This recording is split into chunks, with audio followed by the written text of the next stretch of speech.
మీ సినిమాలో ప్రధానంగా బావగారు బాగున్నారు కావచ్చు, ఆడవారి మాటలకు అర్థాలు వేరలేదు కావచ్చు, మనీ కావచ్చు, అందులో మీ కామెడీ టైమింగ్కి సపరేట్ ఫ్యాన్ బేస్ ఉంది. మీరు ఆ పాత్రలు పోషిస్తున్నప్పుడు ఇప్పటి జనరేషన్ కూడా ఎంజాయ్ చేస్తారు, ఈ పాత్రలు ఫ్యూచర్లో కూడా చాలా బాగా ఎంజాయ్ చేస్తారని చెప్పి మీరు అప్పుడే ఊహించారు? ఏమి ఊహించలేదండి, చేసినప్పుడు అనిపించింది మంచి పేరు వస్తే మంచి సక్సెస్ అని. నిర్మాత గారే అన్నారు అది తమిళ్ వర్షన్, తమిళ్ కంటే కూడా చాలా బాగా వచ్చిందండి తెలుగులో, మీ ఇద్దరు కాంబినేషన్ చాలా బ్రహ్మాండంగా ఉంది, మంచి పేరు వస్తాను అన్నాడు. బాబుమోహన్ గారు నేను ఫస్ట్ కాంబినేషన్ అది. అక్కడి నుంచి ఇక ప్రయాణం సాగింది. వెంకటేష్ దగ్గుబాటితో మీ కాంబినేషన్ అంటే సూపర్ హిట్ కాంబినేషన్ అది. అన్నీ ఇంట్లో ఇల్లాలు, వంటింట్లో ప్రియురాలు కావచ్చు, ఆడవారి మాటలకు అర్థాలు వేరలే, ప్రేక్షకులు కూడా చాలా బాగా ఎంజాయ్ చేసేవారు మీ కాంబినేషన్. మొట్టమొదటి సినిమా ఉందండి, వారసుడు వచ్చాడు, అక్కడి నుంచి అన్నీ. ఆయనతో మీ వర్కింగ్ ఎక్స్పీరియన్స్ ఎలా ఉంటుంది?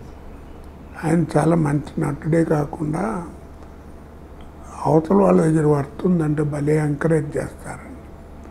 ఈ డైలాగ్ నాకు వద్ద ఆయనకే పెట్టండి అని కూడా అంటాడు, అంత మంచి వ్యక్తి.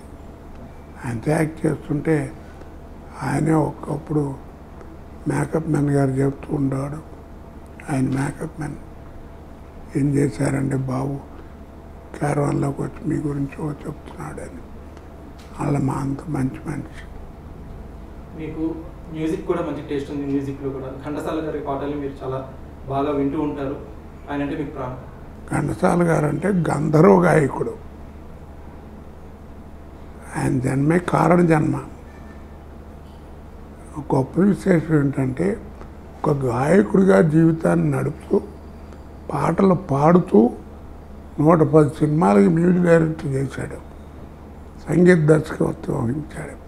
ఏ సినిమా మీరు అబ్జర్వ్ చేసినా ఆయన మ్యూజిక్ వల్ల సినిమా పాడైందని ఎక్కడా ఉండదు, అంత గొప్ప మనిషి.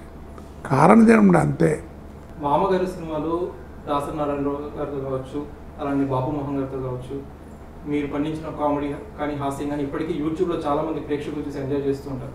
మామగారి సినిమా టైంలో స్పాంటేనిటీ మీకు ఎలా ఉపయోగపడింది? ఐ మీన్ డైరెక్టర్స్ ఏమైనా ఇంప్రూవ్ చేయాలి, అదంతా స్పాంటేనియస్గా మీరు పండించిన హాస్యం. సుబ్బయ్య గారు గొప్పతనం ఉండేది, మనకి ఏదన్నా ఒకటి ఏదైనా థాట్ వస్తే కోట కానీ కానీ కానీ బాగుంది బాగుంది అంటుండేవాడు. ఆయన దగ్గర అదొకటి నేర్చుకోవాలి నటుడు ఎవడైనా సరే. అంత మంచి దర్శకుడు ముత్యాల సుబ్బయ్య. పాలిటిక్స్లో కూడా మీరు రాణించారు, విజయవాడలో ఎమ్మెల్యేగా పనిచేశారు. బీజేపీతో మీకున్న అనుబంధం ఎలా?